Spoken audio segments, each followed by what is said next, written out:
myself a small beverage, and we will be doing, as you can see on the side over here, we'll be doing a D&D quiz. I don't know how long this will take, but we're going to just have some sweets or candy and start with a bit of a quiz. So this is specifically about 5th edition D&D. This is from Sage Advice, just a fun little quiz that might be fun to do. I enjoyed doing the last one. And yeah, so let's pop our first Sour Patch Kid in. There we go. It's a green one. Oh, love them.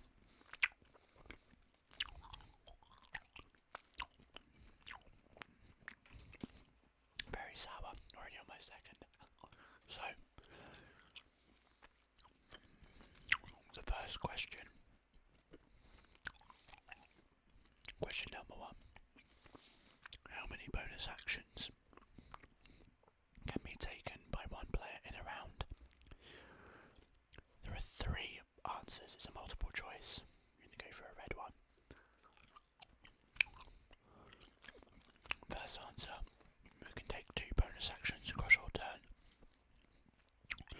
You can take only 1 bonus action on your turn, or no more than your dexterity bonus.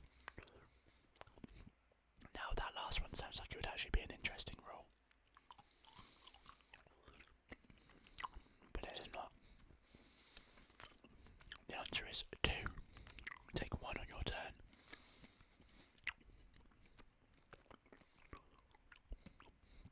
The artwork's really interesting. Question number 2. Can a rogue get sneak attack damage against undead?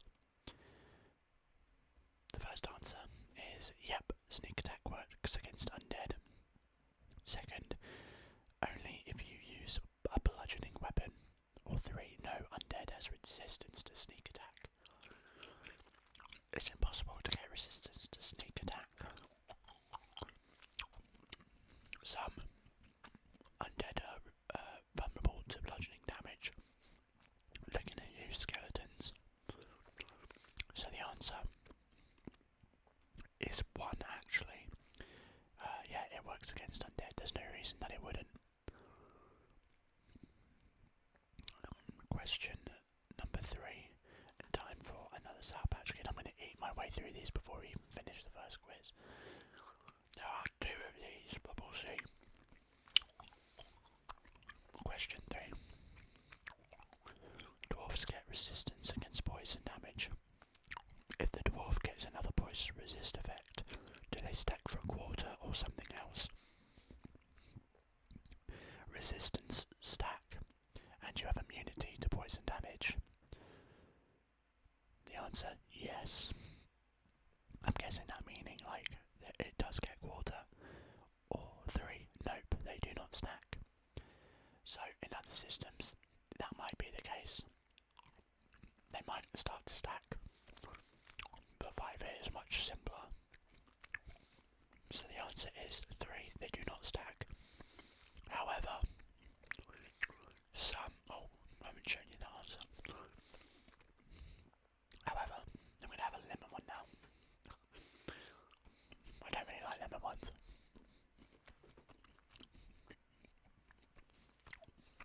You know, it ain't bad. Anyway,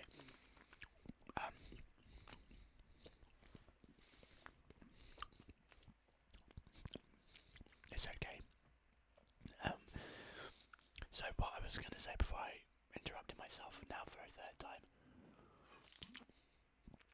is that whilst it does not stack the damage with a resistance, if you are a rogue and you have uncanny dodge, you can use that as a reaction to take half damage. That doesn't count as a resistance. So if you got attacked by a poison breath weapon as a dwarf rogue, you would get half damage against the poison. So if you took 20, let's say you took 20 damage, it would already be half to 10, and then as a rogue dwarf, you could use your uncanny dodge to halve that again, and that would put it down to 5. So ways of doing that, but it's not resistance. Resistance does not stack. Moving to question 4. Let's take another one. Let's go for an orange. I don't think I've had an orange one yet. There we go. I love Sour Patch Kids so much. Okay. Question 4. Can a PC ready a grapple attempt? Only 2 answers here, yes or no. I thought they would be creative and add a third, but they haven't. A grapple is a type of attack action, and in the newer version of the rules that are coming out, it's very likely that grapple and shove and other things will have more of a viability. Often people don't use them now, but a grapple technically uses one of your attacks. It's not its own action, and yet you can ready an action. So, yeah, I would assume so. Yeah, I would have thought that would have been a really weird thing you wouldn't be allowed to do. So that brings us to question 5. And we'll take another. I think this is like a blackcurrant one. Question 5. Will the AC bonus from Monk Alignment Defense stack with Draconic Resilience? Interesting. Yes is the first answer. 2. No, any effect that gives you a new AC formula does not stack. And 3. Barbarian and Monk can add their unarmored defense. The question, or the answer, is 2. So, if there's any point in this game where you get 2 instances of the same thing, you get the one that gives you the higher value, or you can choose, in the case of AC, I guess, but you would only ever get the highest one. So, in this case, whichever the one that gave the highest AC would be the one that they would use. You don't add the numbers together, or the bonuses together. It doesn't work like that. And that goes for things like temporary hit points as well. If you have 3 temporary hit points and you gain 5 from something, you now have temporary hit points of 5. It doesn't stack to 8. It replaces. And that's the same thing here. So no is the answer. 6. What does raw mean? War spelled backwards. Must be that. Roll as worm or rules as written. Well, this one might be quite an obvious one. It ain't the first 2. It is rules as written, which basically means there are 3 different kind of like what's the word I'm looking for? Acronyms. There's the word. There's raw, rules as written, which means following the rules as they're written in the book, no matter what.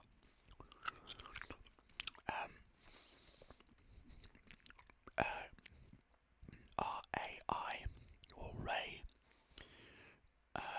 which is rules as intended.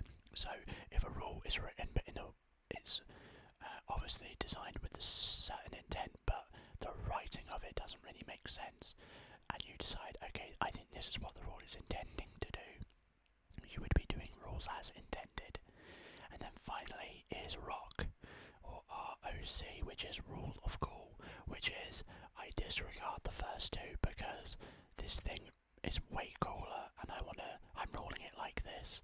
So they're the 3 kind of like acronyms in D&D that are used often, but rule tends to be used more often. You don't often see rules as intended very much anymore, except when really about specific discourse.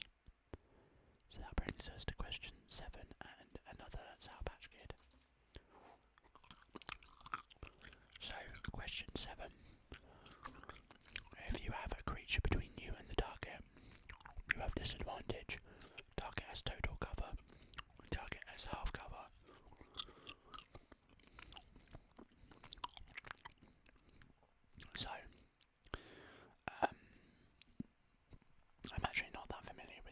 because I don't rule it like that.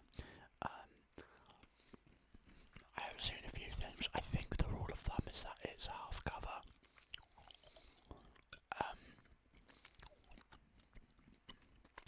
Which does make sense. I just never rule it like that because of like communication with allies, right? But I guess I would go for half cover. Yeah, because total cover would be like you can't hit them, which is stupid. I might start implementing that myself a little bit more. Alright, that brings us to question 8. Can two weapon fighting bonus action/action be split up with movement? The answers here are yes, movement can happen between attacks. 2, only if you have light weapons, e.g. 2 daggers. Or 3, no movement can happen before or after an action. Unless this is like something really obscure that I have never seen before, I think I know what the answer is here. So the answer, I'm pretty like about 95% confident, is number 1. That's certainly how I rule it. Movement can happen between attacks. It's definitely not 3. But there's something to be said about light weapons, but I don't think I've ever seen it in the rules, so 1, yeah.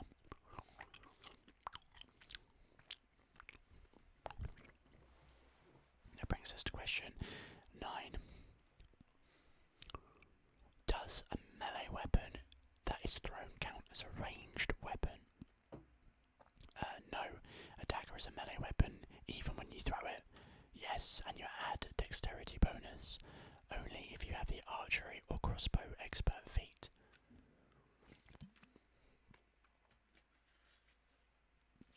So, what this is referring to is that some weapons, like a dagger, like a hand axe, like a spear, all of them are melee weapons with the thrown property. So, when you use that, you're using the thrown property of a melee weapon. It does not become a ranged weapon. You can throw a weapon that normally is used to attack it in melee. So when you do that, the dexterity bonus, this is actually a bit of like a shitty question, namely because add the dexterity bonus is a bit of a throw off.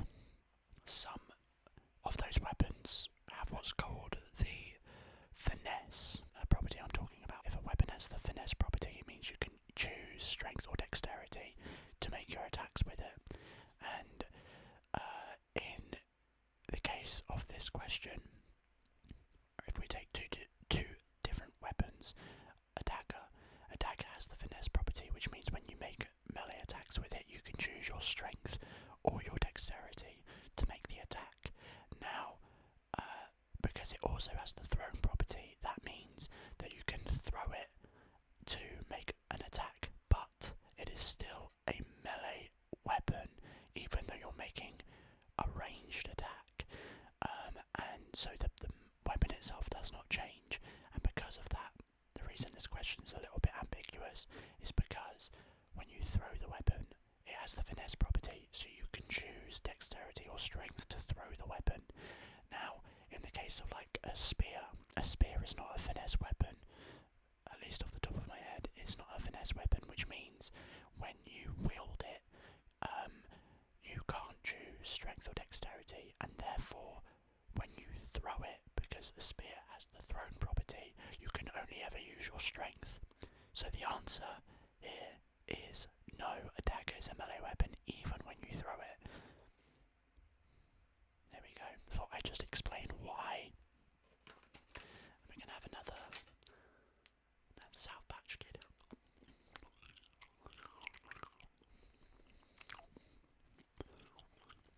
That brings us to question 10. Oh. So, can a character use their help action to give themselves advantage on their own next attack? This is an interesting question. I can definitely see where this could get confused. So here are the answers. No,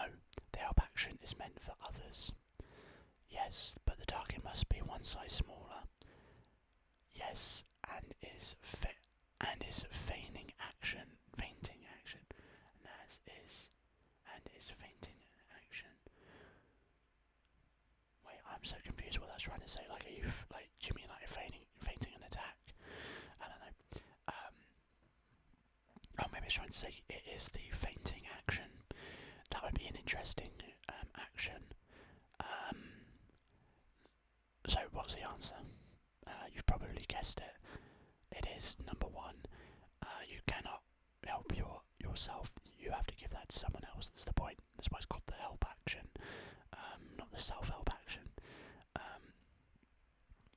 Yeah, you can't do that on yourself. The second answer about it being one size smaller is kind of silly. Yeah, I feel like the answers there could have been a bit more difficult, but there you go. So, there we have it. 1 question left. Oh, there we go. 0 questions left. We have finished the quiz. Look at that, 10 out of 10. We are a sage. And we received an epic boon. Use your knowledge to help others. Yeah, there we go. So that's the D&D quiz.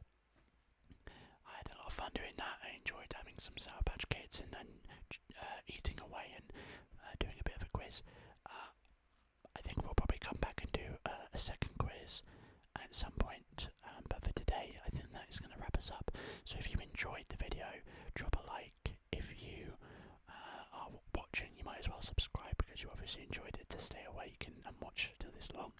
And I do a lot of other content on here, so go and check out some of the other videos that will be popping up just over my face, and I'll see you in the next video.